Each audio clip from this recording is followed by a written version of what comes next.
ያሳለፍነው ሳምንት የሰባተኛው ሀገራዊ ምርጫ የድምጽ መስጫ ቀን ግንቦት 24 ቀን 2018 ዓ.ም እንዲሆን መወሰኑ የተገለጸበትና 33 ዝርዝር የምርጫ ወቅት ተግባራትን የያዘው ረቂቅ የምርጫ የጊዜ ሰሌዳ ከተወሰኑ መሻሻሎች ጋር መጽደቁ ይፋ የሆነበት እንደነበር ይታወሳል።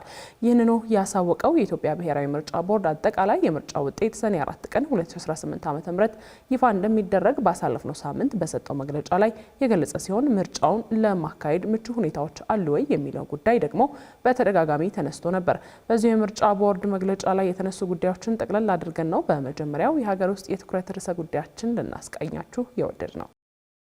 የኢትዮጵያ ብሔራዊ ምርጫ ቦርድ ባሳለፍነው ሳምንት ማክሰኞ ህዳር 30 ቀን 2018 ይፋ ያደረገው የጸደቀው የሰባተኛው ሀገራዊ ምርጫ ይፋዊ የምርጫ ተግባራት ማከናወኛ የጊዜ ሰሌዳ ከጥቅምት 15 ቀን 2018 ዓ.ም አንስቶ የምርጫው የተጠቃለለ ውጤት ይፋ እስከሚደረግበት ሰኔ 4 ቀን 2018 ድረስ ያሉ ዝርዝር ጉዳዮች ያካተተ ነው።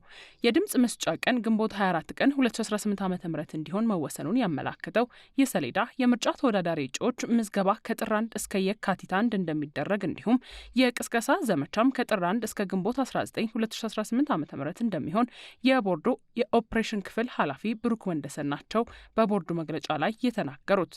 ከጥር 1 እስከ የካቲት 1 2018 ዓ.ም እጩዎች በቴክኖሎጂ በመጠቀም እጩዎቻቸውን የሚመዘግቡበት የወጣው ጊዜ ሰሌዳ ነው። ሌላው የምረጡኝ ቅስቀሳ ወይም የምርጫ ዘመቻ ከጥር 1 ጀምሮ እስከ ግንቦት 19 ቀን 2018 ዓ.ም ይከናወናል። የመራጮች ምዝገባ በቴክኖሎጂ ከጥር 15 እስከ መጋቢት 7 ቀን 2018 ዓ.ም ማንኛውም መራጭ በምርጫ ጣቢያ በመገኘት የመራጮች ምዝገባ የሚያከናውንበት የጊዜ ሰሌዳ ይሄ ከየካቲት 7 እስከ መጋቢት 7 ቀን 2018 ዓ.ም ነው።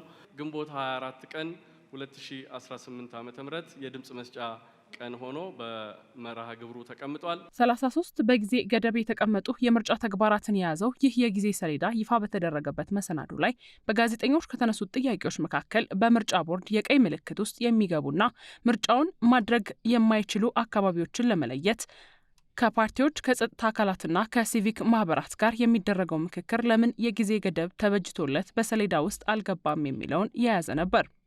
አሁን ዳታ እየሰበሰብን መረጃ እየሰበሰብን በአብዛኛው ተቀብለናል።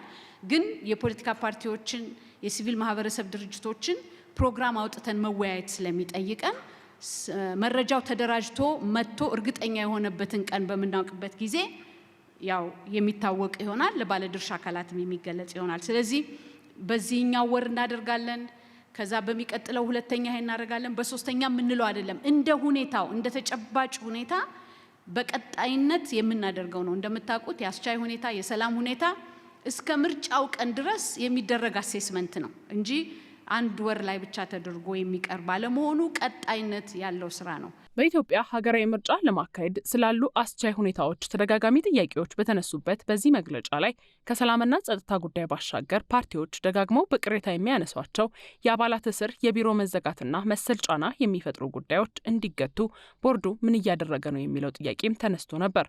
ችግሩም ቅሬታውን መኖሩን አውቃለሁ ያለው ቦርዱ ተገቢው መልስ ቢሰጥም ባይሰጥም መሞገት ያለብኝን አካል ግን ሳልሞገት የቀረውበት ጊዜ የለም ሲል ነው ምላሽ የሰጠው።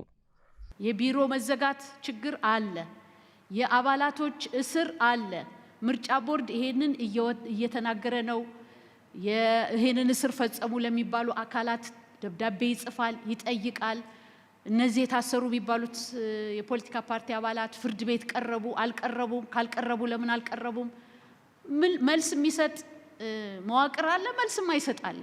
ይሄንን በተመለከተ ቦርዱ ለሚመለከተው አካል ሁሉ ሪፖርት አድርጓል። ጥያቄውን ላቀረቡት የፖለቲካ ፓርቲዎች ሁሉ ችግሩን አድሬስ ለማድረግ እየሰራ ይገኛል። በሌላ በኩል ተፎካካሪ ፓርቲዎች በተሻለ መንገድ እንዲሳተፉ ለማስቻል የምርጫ ቅስቀሳ፣ የመገናኛ ብዙሃን አጠቃቀም መመሪያን እንዲሁም የምርጫ ስራ የገንዘብ ድጋፍ መመሪያንና የምርጫ ቅሬታ ማቅረቢያ መመሪያዎች ላይ ማሻሻያ ማድረጉን ያሳወቀው ብሔራዊ ምርጫ ቦርድ 14 የነበሩት ቅርንጫፎች ጽህፈት ቤቶቹንም ወደ 24 ስለማድረጉ ተናግሯል። ቦርዱ አክሎም የመራጮች ትምህርት ለሚሰጡ 143 የሲቪክ ማህበራት ፍቃድ መስጠቱን ባሳወቀበት መግለጫው ሰባተኛው ሀገራዊ ምርጫ የሚታዘቡ 45 የሲቪክ ማህበራትም የመጀመሪያ ዙር ማጣሪያውን አልፈው በፍቃድ ሂደት ላይ ናቸው ነው ያለው። ምርጫው ይካሄዳል አይካሄድም የሚሉ የጥርጣሬ ድምጾች ቢሰሙም ቦርዱ ምርጫው እንደሚካሄድና ለዚያም አስፈላጊውን ዝግጅት እያደረገ መሆኑን ጠቅሶ ከ60 በላይ ተፎካካሪ ፓርቲዎችም የቦርዱን ጥሪ ተከትሎ እጩዎቻቸውን በዲጂታል መንገድ በራሳቸው ለመመዝገብ ፈቃደኛነታቸውን ማሳየታቸውን አሳውቋል። እጩዎችን ለመመዝገብ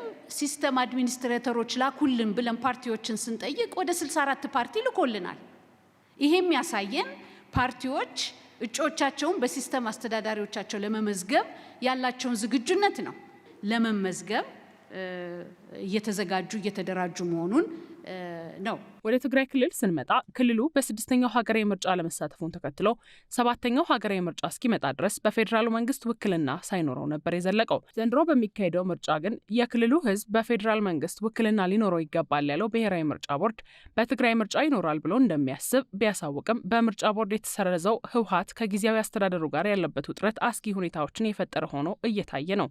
እናስ ህወሓት ዳግም ፓርቲ ሆኖ እውቅናን እንዲያገኝ እየተደረጉ ያሉ ንግግሮች ይኖሩ ይሆን ነው የሚል ጥያቄ ለቦርዱ ሰብሳቢ ተነስቶላቸው ነበር።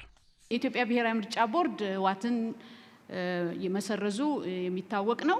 ስለዚህ ከዚህ ውጭኛ ምንም ግንኙነት የለንም። የፕሪቶሪያ ስምምነትን በተመለከተ ለሚነሳው የፖለቲካ ጉዳይ ከሆነ በፖለቲከኞች የሚፈታ ነው። ይሄንን ምርጫ ቦርድ የሚመለከተው ጉዳይ አይደለም። ከዚህም የተነሳ እየተደረገ ያለው ውይይት የለም በእኛ በኩል። ከዚህ በተጨማሪ ምርጫ በሁሉም አካባቢ እንዲካሄድ የመስራት ጥረቱን አጠናክሮ እንደሚቀጥል ያሳወቀው ምርጫ ቦርድ ያም ሆኖ መሬት ላይ ያለው ሁኔታ ሳይፈቅድ ቀርቶ በተቀመጠው የጊዜ ሰሌዳ ውስጥ ምርጫው ማድረግ የማይቻልበት አካባቢዎች ቢኖሩ እጣ ፈንታቸው ምን ይሆናል የሚል ጥያቄ ተነስቶ ነበር።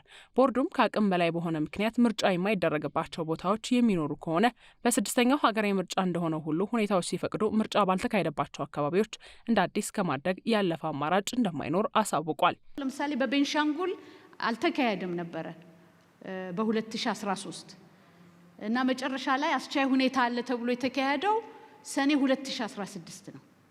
ስለዚህ አስቻይ ሁኔታ እስከሌለ ድረስ ምርጫ ማድረግ አይቻልም። ይሄ ምንም የሚያጠራጥርም ጥያቄም የሚፈጥር ነገር አይደለም። 7ኛው ሀገራዊ ምርጫ አስቻይ ሁኔታ በሌለበት ቦታ ላይ ምርጫ እናረግም። ምርጫ አይደረግም። አስቻይ ሁኔታ በሚፈጠርበት ጊዜ ምርጫ ይደረጋል። እንደ ወልቃይት ያሉ የባለቤትነት ጥያቄ የሚነሳባቸው ቦታዎች በየትኛው የምርጫ ክልል ውስጥ ስለመካተታቸው ጥያቄ ያቀረበለት ቦርዱ እስካሁን ምርጫ ክልሎችና ምርጫ ጣቢያዎችን ለይቶ አለመጨረሱን አሳውቆ በጊዜ ሰሌዳው መሰረት ጥር 20 2018 ዓ.ም ላይ አጠቃላይ የምርጫ ጣቢያዎችን ሲያሳውቅ የዚያን ጊዜ ይፋ እንደሚሆን ነው የጠቆመው።